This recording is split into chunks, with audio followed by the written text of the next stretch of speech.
Доброго ранку. В ефірі програма «Саба» на телеканалі АТR. У студії працює Олександра Сенько. Говоримо про найважливіші і найактуальніші події в Україні і світі. І наразі перейдемо до такої теми, до теми суду над Віктором Януковичем, який вчора відбувся чергового судового засідання. Секретар Ради національної безпеки і оборони Олександр Турчинов, який з 23 лютого по 7 червня 2014 року виконував обов'язки президента України, заявляє, що в Криму у лютому-березні 2014 року не проводилась антитерористична операція, оскільки 90% працівників регіонального управління СБУ зрадили Україні.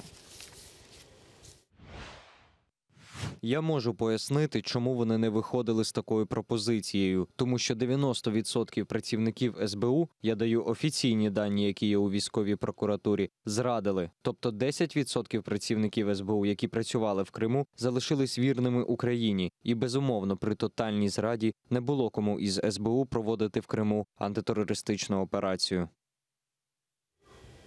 Про сам суд над Віктором Януковичем і обвинуваченим у державній зраді Україні ми говоримо з моїм сьогоднішнім гостем Володимиром Волею, політичним експертом.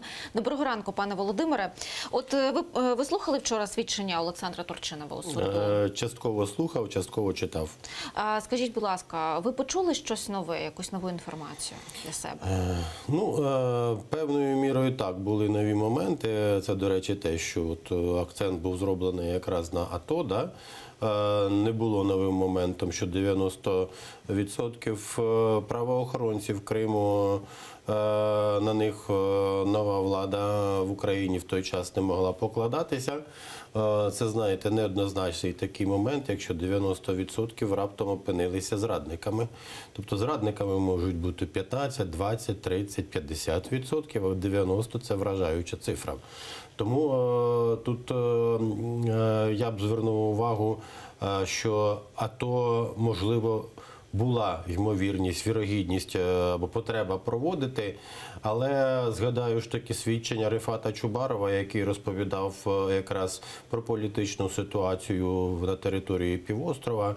Його свідчення дуже цінними вважаю, проте він розповідав якраз про ці всі політичні кулуарні підводні процеси, не публічні, і що насправді без АТО політичними методами можна було зробити певні якісь кроки для того, щоб Крим залишився без АТО.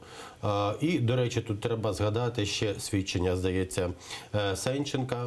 Знову вони в унісон йдуть з тим, що говорить Рифат Чубаров. Тобто ті люди, які безпосередньо були пов'язані з кримською політикою, з кримським життям, реально були частиною кримського життя, вони говорять про те, що можливо було політичними методами якось ситуацію врятувати. Нестор Шуфрич в інтерв'ю Гордону теж говорив речі, які співзвучні тому, що говорив Рифат Чубаров. Це якраз про те, що можливість політично врятувати ситуацію була, але потім з'явилися карні справи, потім відправили затримувати тих, з ким домовлялися і могли вмовити якимось чином, якимись посулами прив'язати до України, да, не відштовхнути. Тому ситуація неоднозначна. Я думаю, що свідчення Олександра Турчинова, вони теж мають свою цінність, проте суд повинен розбиратися в тому, у цьому балансі свідчень, да, у всієї сукупності свідчень, зробити, так би мовити, оцю всю ситуацію, тобто висновок. Да. Крім того, звернув би увагу на свідчення Іллі Пономарьова, російського депутата. Що він сказав? Я теж вважаю його свідчення цінні в певних частинах. От, припустимо, те, що стосується так званого листа Януковича, він каже, не бачив, як і покійний Вороненков, його не бачив. Потім через деякий час якийсь показали папірець, але його ідентифікувати, Янукович це чи не Янукович, і що тут таке взагалі було, і чому він коли з'явився, це не можна. Проте Пономарьов сказав цікаву річ, що Путін в ніч з 22 на 23 лютого прийняв рішення про анексію Криму. Тобто, якщо брати до уваги саме оцей момент, да, то тут і віднести з тим, що говорив той же Рефат Чубаров, да, тобто ймовірність для політичних сценаріїв, вона була доволі високою. Доволі високою. Проте, якщо Путін вирішив, тут питання, наскільки це рішення було вже остаточним і жорстким з приводу анексії, реалізації цього сценарію. Ну, принаймні, ми знаємо, я думаю, все ж таки, мабуть, якраз оце свідчення Пономарьова про те, що Путін з 22 на 23 лютого прийняв рішення, воно переважає більшість інших аргументів. І можна говорити, незалежно від того, що було далі, в ніч з 22 на 23 лютого почався сценарій, який навряд чи вдалося б зупинити. Можливо, він би в якихось там деталях був би іншим. Проте, незалежно від того, що б вчинила українська влада, і незалежно від того, писав би що чи не писав би що Янукович, нічого не змінилося від того. А чому Путін скористався в ніч на 23 прийняв рішення? Я думаю, що передусім якраз справа в тому, що ця була угода, підписана 21 лютого, вона була порушена. А 22 числа парламент якраз усунув від влади Януковича, тобто визнав його нелегітимним. Фактично, і це і Турчинов усі визнають, українська держава опинилася у стадії деорганізації, кризи. Криза влади, криза легітимності. І Путін, оце завдяки цьому рішенню, да, він побачив, що вакуум влади, Україна розділена, і тут настав момент реалізувати цю стратегію. А Януковичем, я думаю, потім просто скористалися, писав він чи ні, але він виявився вже пішкою в чужій грі. І те, що він насправді довести неможлива аутентичність документу. Тому головна небезпека для України на майбутнє, вчора, до речі, з приводу оцих прикордонних пунктів, да, які там Росія блокпости прибирає на кордоні Криму з континентальною Україною, запитували, можливо, готуються до агресії, да, нової, до війни. Так от, навряд чи будуть військові дії, наступ. Якщо такий, це варіант дуже малоймовірний, да, але реальним він буде знову в тому випадку, якщо повториться ситуація лютого 2014 року. Бої в центрі Києва, дезорієнтована, дезінтегрована держава, розколота внутрішніми суперечностями. І це створить можливості для нових якихось дій агресивних по відношенню до України. І, можливо, цього разу в такому випадку вже йтиметься не лише про дії Росії, а й про дії деяких наших західних сусідів. В тій чи іншій мірі. Я не кажу, що вони будуть вторгатися, да? Але можна буде робити далі якісь кроки Угорщині з точки зору угорської автономії, да? Чи румунської автономії. Тобто ми опинимося жертвою в грі багатьох гравців у такому випадку, якщо буде знову вакуум влади і вакуум легітимності. У мене до вас питання, от, власне кажучи, з ваших оцінок складається враження, що і представники тодішньої української влади і зі свідчень Турчинова, слабкість України в той період не давала їм можливості захистити Крим. І, власне кажучи, чи можна це розцінювати як те, що слабкість української держави і позиції, проявлення позиції її в Криму, і влади, і оборони, дала таку можливість зробити анексію Криму, але утримати владу в самій державі? Власне, в Україні, в материковій Україні. Так, був такий момент. Фактично, якщо б були військові дії на території Криму, то це б могло призвести до того, щоб дійсно було кровопролиття. Тому я думаю, що ця ситуація непроста, і те, що не відбулося цього кровопролиття, це позитивний момент. Тобто військову операцію оголошувати АТО, от, до речі, а як би АТО оголосили? Ну добре, на території Криму там більшість співробітників правоохоронних органів не на боці України опинилися, да? Ну, от, власне кажучи, Але тут ще питання, яке потрібно досліджувати, на який конкретний день, який був відсоток тих, хто не на боці України. Ладно, Бог з ним, з кримськими правоохоронцями. Але на іншій території України, що, мало правоохоронців, але теж, знову таки, чому не можна було їх використати? Тому що вони не місцеві для Криму, вони не знають специфіки, перше. А по-друге, знову ж таки, криза влади. Аваков чи хто говорив, що всі проходили атестацію. До речі, те, що говорив Турчинов, Аваков говорив, що, ще не пам'ятаю хто, що Альфу СБУ, да? Не можна було відправити, тому що їх всіх перевіряли певний час. Да? Тобто перевіряли, там, не знаю, на всій території України через ті події, знову ж таки, на Майдані, да? Перевіряли, а потім, коли завершилася перевірка, тоді їх вже можна було використовувати. Але час був згаяний. Це теж цікавий момент. Ну і крім того, якщо говорити про ще такий момент. Так, операція військова будь-яка, вона призвела б до фатальних, можливо, подій, да?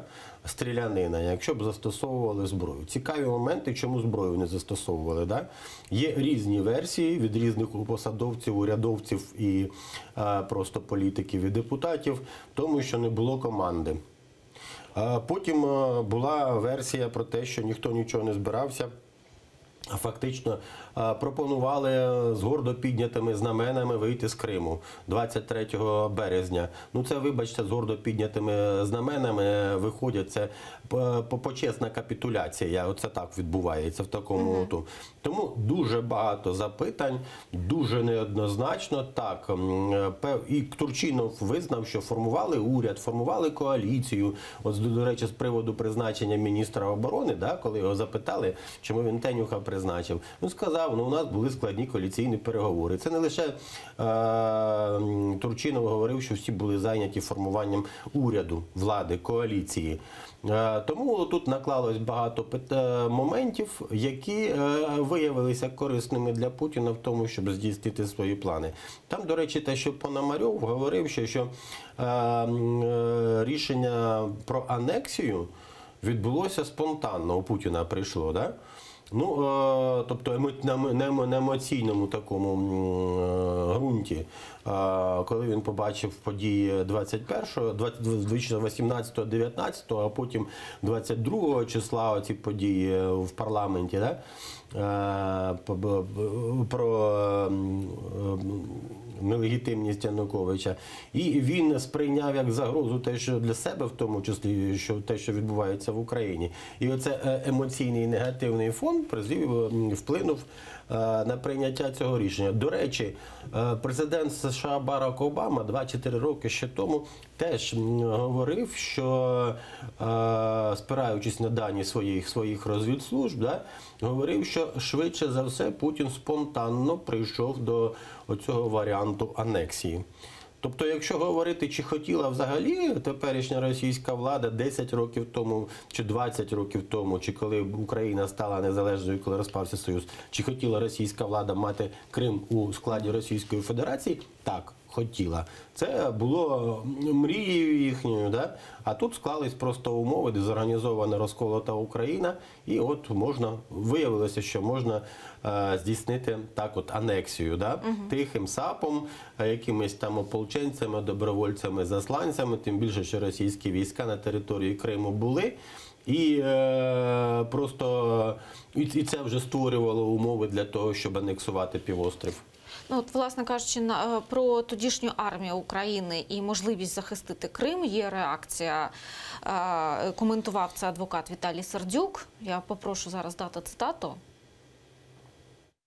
Є питання, чому ж все ж таки саме 24 березня було прийнято рішення про залишення військовослужбовців та наших збройних частин з території Криму? якщо дійсно армія, як ми бачимо з показань багатьох військових, мала можливість берегти, захищати країну та мала можливість залишити Крим в її складі. От, власне кажучи, пан Сердюк наголошує на тому, що була можливість залишити, прийняти достатньо мір для того, щоб захищати півострів. І є ще інша позиція від пана Коваля, будь ласка. Верховний головнокомандувач не провів жодного стратегічного навчання командно-штабного. Під його егідою не було проведено ні одного навчання з бойовою стрільбою на рівні бригади. Такого не знали Збройної сили України, щоб за 4 роки, щоб бригада не пройшла з авіацією по полігонах. Ні на одній колегії я не знайшов присутність головнокомандувача в Міноборони. Я скажу, що настрої проти Віктора Федоровича в армії були дуже сильні. Фактично, люди сиділи на голодному пайку в Збройних силах. Солдату давалося на пайок те, за що хліба не можна було купити. Не було що одягнути, тільки один камуфляж, кепочка куца, ні взуття, ні теплого одягу. Нічого не було.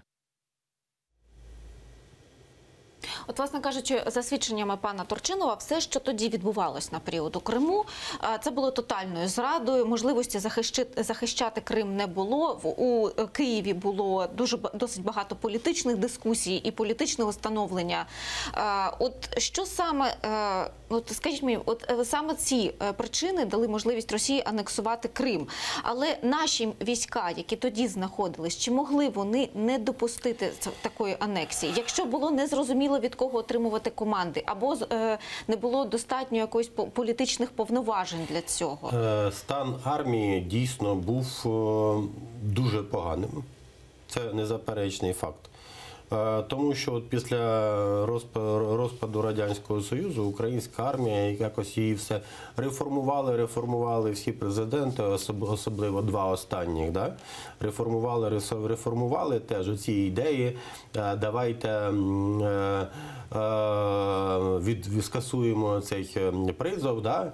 Буде у нас професійна армія, скорочували, при Ющенку армію скорочували, при міністру Гриценку в тому числі, який зараз розказує, майно продавали, утилізували і таке інше. При Януковичу ці процеси вони дійшли до свого логічного певного такого піку. Да? Погоджуюсь з тим, що майнове забезпечення було складним. У мене друзі військові, кадрові військові. Да? І я прекрасно розумію, ну не те, що прекрасно, але більш-менш розумію ситуацію і чув багато розповідей, розмов про стан армії у ті часи. Да? Так от, дійсно, боєздатність нашої армії, вона була низькою. Більше того, я скажу, це про навчання. Навчання, да, вони не про... У мене таке враження було це і при Ющенку, і при Януковичу, да, що у нас армією ніхто не займається. От, можливо, це якраз відповідає тій логіці, да, навіщо ця призовна армія, вона доживає свій час, а замість неї ми запровадимо професійну армію. Фішка була така, да? Спочатку з тією фішкою носилися Ющенко і Тимошенко, да? Потім з цією фішкою перейняв у них, якщо модну фішку перейняв Янукович, да? Реалізувалась. Крім того, не виключаю, що в владі Януковича були агенти впливу сусідньої держави, і вони не зацікавлені були в реформах армії. Армія дійсно була в складному стані. Що стосується, не було навчань. Навчання – важливий елемент для підтримання боєздатності Збройних сил, да, будь-яких сил, да, на належному рівні. Але навчання, не навчання, є процедури прописані в уставах, процедури прописані в наказах. Тому тут без навчань такий момент існує. Є устав, і там прописано, як реагувати. Ці устави діють десятиліттями. Військові устави, да? Крім того, є внутрішні документи, які регламентують підпорядкованість цього, закони і таке інше. Да? І тому говорити про те, що не змогли реагувати, а як можна було реагувати? Я вже сказав, що застосування зброї могло призвести до, знаєте, до кровопролиття. І це було б, знаєте, така маленька Югославія. Чи Боснія, чи Хорватія, чи Боснія і Хорватія разом узяті, ще й плюс Косово і таке інше. Все ж таки повернемось до теми суду. Я перепрошую, у нас просто мало часу залишається. Що можна було зробити з тими військами? Чи треба було виводити? Ну, з одного боку так. Якщо визнати поразку, да, справа програю, то виводити. А якщо не визнати поразку, да, і те, що сторона перемогла, то не треба було стріляти, просто вперто залишити ті гарнізони. І тоді б ситуація, можливо, розвивалася так, що, дивіться, наші війська в заблоковані гарнізони, от вона. І оці, вони б страдали, ці гарнізони, страждали, да? Але все ж таки складалося, для Росії це була певна перепона. Українська армія, українські гарнізони знаходяться на території Криму. І як їх відтуда витурити? Просто не треба було виходити. От під час судового засідання у адвоката Віталія Сердюка була репліка у адресу пана Олександра Турчинова щодо порушення ним Конституції України. От як би ви це могли прокоментувати? Я не пам'ятаю, з приводу чого там було. От, власне, з приводу захисту Криму. Що у нього були повноваження це зробити, і він не скористався ними. Ну, знаєте... Надати, власне кажучи, бойовий наказ. Бойовий наказ, да, можливо, так передписано законами. Складний був час тоді, да? Непростий. Але згідно, оскільки Турчинов був виконуючим обов'язки головнокомандувача, то він повинен був віддавати накази. От, власне кажучи, сам хід судового засідання і сам суд. От як ви оцінюєте шанси і можливості довести вину Віктора Януковича у зраді Україні? Поки що цей суд виглядає неоднозначно. У певних моментах, знаєте, є свідчення такі, що вони показують, що суд повертається вже на користь Януковича. Але які б там свідчення не були, є ключові моменти, які потрібні для суду. Перше, це документ, отой лист, який там звернення, да? Не лист, а звернення. Він для українського правосуддя і слідства недосяжний, десь він знаходиться у Москві, у Криму, оригінал. Тобто для справедливого правосуддя потрібні факти, уліки, да? Ось її треба. Друге, допит Януковича можливий по скайпу, може не по скайпу, але він знаходиться на території іншої держави і недосяжний для нашого. Оця вся заочність, це, знаєте, такий момент неоднозначний, її можна повернути і проти вироку, да, який буде винесений. Ну і крім того, ключові свідки, все ж таки, посадовці Російської Федерації, вони для правосуддя недосяжні. І без оцих моментів будь-який вирок, він стає вразливим. Вирок проти Януковича, який засуджує Януковича.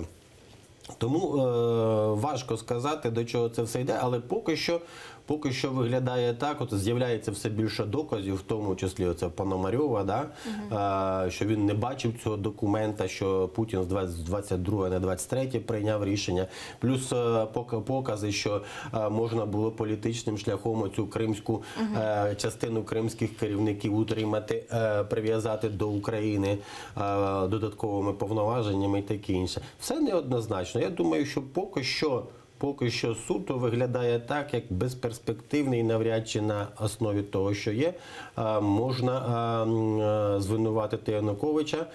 Без того, якщо буде вирок, таки він буде опротестований. Крім того, цей суд, він політичний в тій частині, що політичні опоненти з одного боку і з другого боку. Вони обвинувачення і захист, вони є політичними опонентами. Я не говорю про судових представників, про прокуратуру, а ті, що свідчать, да?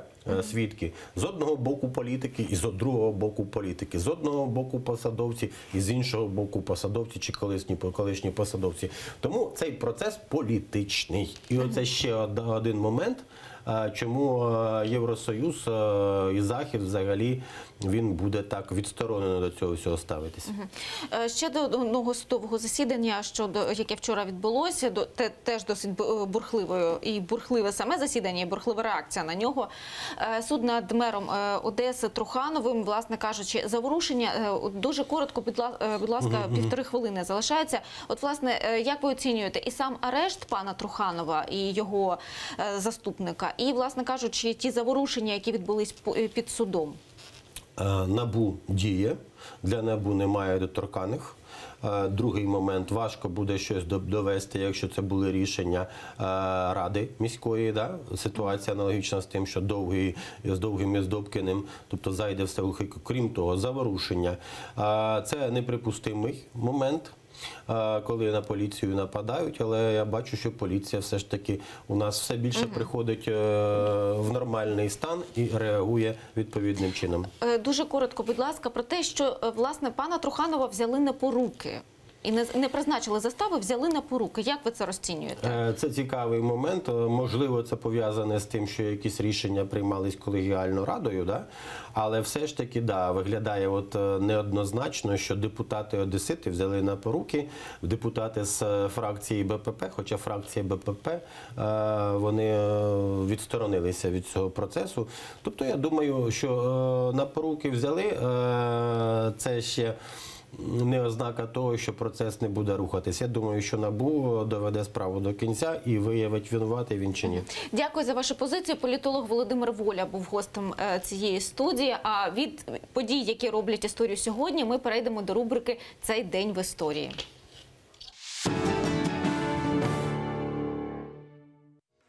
16 лютого 1987 року у Єрусалимі почався суд над Іваном Дем'янюком, охоронцем нацистського концтабору Треблінка. Він був засуджений до смертної кари, але через 3 роки Верховний суд Ізраїлю виправдав його, оскільки основні докази, на яких базувалось звинувачення, виявились фальсифікованими.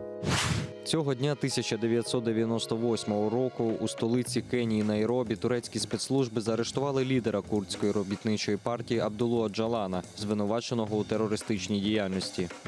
16 лютого 1998 року на Тайвані під час посадки у аеропорту Чан Кайші зазнав аварії аеробус А300-600Р компанії China Airlines. Загинуло 196 пасажирів і члени екіпажу та 7 чоловік з персоналу аеропорту.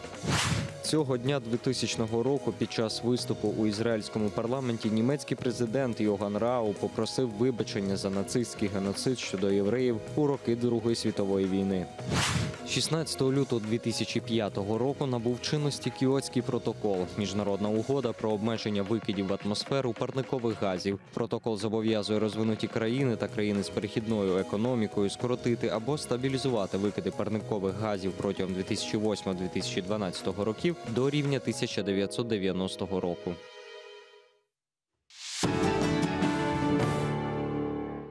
Продовжується програма «Саба» на телеканалі АТР. Обговорюємо далі цікаву тему про російську опозицію. І представляємо і наступну гостю Вікторію Халенчук, аналітик Центру міжнародних досліджень Дипломатичної академії України. Доброго ранку, пані Вікторія. Доброго ранку. От, власне, почнемо з новини, яку зараз обговорюють дуже багато ЗМІ. Власне, кандидат в президенти Росії від партії «Громадянська ініціатива» Ксенія Собчак подала позов до Верховного суду на іншого кандидата, чинного президента Російської Федерації Володимира Путіна. Копію документу опублікував в соцмережі її штаб. Вона вважає, що Путін вже 3 обіймав цю посаду, тому не має права балотуватися ще. Команда Собчак вважає, що у 2012 році Путін уклав угоду з прем'єром Російської Федерації Дмитром Медведєвим про тимчасову поступку посадою президента Російської Федерації із зобов'язанням повернути її назад після закінчення обумовленого терміну. Сьогодні суд розгляне цей позов. От, власне кажучи, Ксенія Собчак перша, хто подає позов на Путіна з цієї причини. От як ви розцінюєте шанси цього позову? Так, спасибі. Насправді такий крок був очікуваним від, в принципі, тих кандидатів, які зареєструвалися у виборчій гонці. І те, що саме Ксенія Собчак зробила це рішення, було доволі, в принципі, як на мене, очікуваним зі сторони людей, які досить скептично ставились до її висування, оскільки в протилежному разі риторика про те, що Ксенія є підставним кандидатом, була би, можливо, навіть ще більш гострою. Однак те, що вона, звісно, це питання піднімає для широкої публіки і висвітлює його досить широко, з однієї сторони, можливо, якимось чином допомагає якісь речі краще виявити в самій Російській Федерації, але з іншої сторони, воно ще більше від самої Ксенії відхиляє тих людей, котрі могли якимось чином симпатизувати. Щодо успішності самого позову, то насправді у мене є досить великі сумніви, оскільки наразі рейтинг Володимира Путіна саме формальний, не той, який реально відображає якийсь можливий стан речей, а той, який позиціонують як істинний, є досить високим, і навряд чи можна припустити, що суд буде спроможний якимось чином стати на сторону Ксенії Собчак. Хоча, звісно, аргументи, які вона висловлює, є досить релевантними. Тобто цей крок можна розцінювати, власне, цей позов від Ксенії Собчак можна розцінювати як спроба політичного піару завдяки і судовому засіданні, і використанню такого гучного імені, і от, власне кажучи, яку частину електорату це, можливо, додасть, або чи додасть їй насправді це шансів, чи це додасть бурхливої якоїсь просто інформаційної реакції? Насправді це дуже хороший хід саме з погляду піар-кампанії і якоїсь такої інформаційної кампанії. Однак у мене є сумніви з приводу того, чи це додасть їй електорату. Насправді її рейтинг залишався досить низьким і навряд чи можна очікувати, що такий крок його зміг би якимось чином підняти. Однак, власне, те, що вона підняла це питання, це радше, можливо, якийсь привід для інших кандидатів над чимось задуматися і висловити свою позицію з приводу неї. Можливо, це якось покаже позицію інших кандидатів краще. Однак сама мета цього позову, звісно, можна припускати, що у Ксенії є щирі наміри якось з цим питанням вирішити. Однак навряд чи можна було реалістично оцінювати, що в межах саме цієї кампанії, саме наразі, яка, в принципі, виборами не є в класичному розумінні, така справа може бути успішною. От дуже багато останні дні ходило чуток про хворобу президента Росії Путіна. Якщо з якихось причин президент Росії Володимир Путін не зможе прийняти участі у виборах президента, тоді новим главою Російської Федерації може стати російський опозиційний політик Ксенія Собчак. Про це в ефірі одного з українських телеканалів заявив колишній депутат Державної думи Російської Федерації Ілля Пономарьов. От ви вже згадали, що про Ксенію Собчак дуже довго ходили чутки про начебто якусь домовленість, що начебто вона має бути якимось наступницею Володимира Путіна. Як ви розцінюєте взагалі її шанси отримати подібну посаду? Насправді досить цікаво, що в той же день, коли Ксенія оголосила про подання позову, пан Сурков опублікував так звану Валентинку Суркова, і це також підняло дискусію з приводу того, що, можливо, Ксенія і буде тією наступницею і преємницею. Однак, знову ж таки, як на мене, цей крок був би не просто нелогічним, він би ставив під сумнів існування, можливість нормального функціонування надалі путінського режиму. Тобто, в принципі, уявити собі наразі, що Володимир Путін відходить від своїх повноважень і його місце посідає зовсім інша людина. З однієї сторони, це дало б, вочевидь, більше повноважень тим людям, які знаходяться в оточенні Володимира Путіна. Однак уявити, що вона змогла б стримувати або на собі тримати всю систему, фактично неможливо. Тим паче в ході виборів зробити це взагалі нереально. Лише якимось невиборчим шляхом, можливо, з часом, можливо, це підготовка до наступництва у 2024 році, але не зараз. От інший російський політик Григорій Явлінський, який очолює партію «Яблуко», вимагає від Володимира Путіна звіту щодо загибелі росіян. Зацитую, звертаюся до президента Росії Володимира Путіна з вимогою з'ясувати ситуацію. Якщо масова загибель російських громадян є правдою, то відповідні посадові особи, включаючи головнокомандуюча Збройними силами Російської Федерації, зобов'язані оголосити про це країні і визначити, хто несе за це відповідальність, сказав політик. Чи отримає відповідь пан Явлінський? Ну, це насправді досить гарне питання. Я думаю, що якусь відповідь, вочевидь, він отримує, але вичерпної, скажімо, тієї, яка б відображала, що дійсно відбувається, навряд чи. От, власне кажучи, і сам президент Російської Федерації, вірогідніше за все, про це є досить багато різних і чуток, і публікацій у ЗМІ, використовує і репресії, і залякування, і маніпулює медіа, от, щоб придушити невдоволення, яке існує, або якісь можливі опозиційні прояви, досить суттєві. Але попри все з'являються якісь нові молоді обличчя у російській політиці. Варто згадати, мені здається, дуже перспективного на свій час опозиціонера Іллю Яшина, який, на якого покладалося значна кількість надій і сподівань як на сильного опозиціонера. На жаль, після трагічної загибелі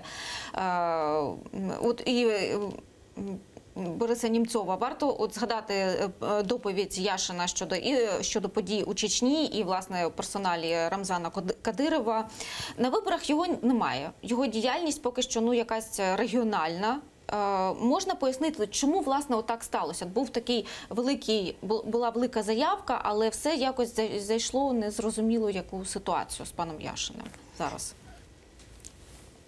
Насправді ситуація тут можна розділити умовно на дві частини з приводу приходу якраз молодих облич. Що стосується політиків, то режим має певні свої формальні, неформальні правила існування, і він має певний рівень меж, в яких ці люди можуть діяти. Відповідно, поки вони в цих межах, поки вони не несуть загрозу функціонуванню формальних, неформальних правил, вони цілком спокійно можуть якось працювати. Однак вони, вочевидь, зможуть вийти на центральний рівень участі в виборчому процесі лише тоді, коли, скажімо, буде не те, щоб згода Кремля, але якимось чином будуть певні домовленості, коли вони не нестимуть загрозу існуючому режиму.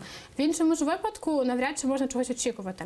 З іншої сторони, зараз з'являється в саме правлінні Путіна інша тенденція – це призначення якраз молодих людей губернаторами на посади або прийняття до уряду технократів. І, власне, це теж прихід ніби нових людей, які ніби можуть щось змінити. Однак, знову ж таки, вони обмежені тією політичним порядком денним, яким їм дається зверху. І в яку функцію вони несуть для діючої влади?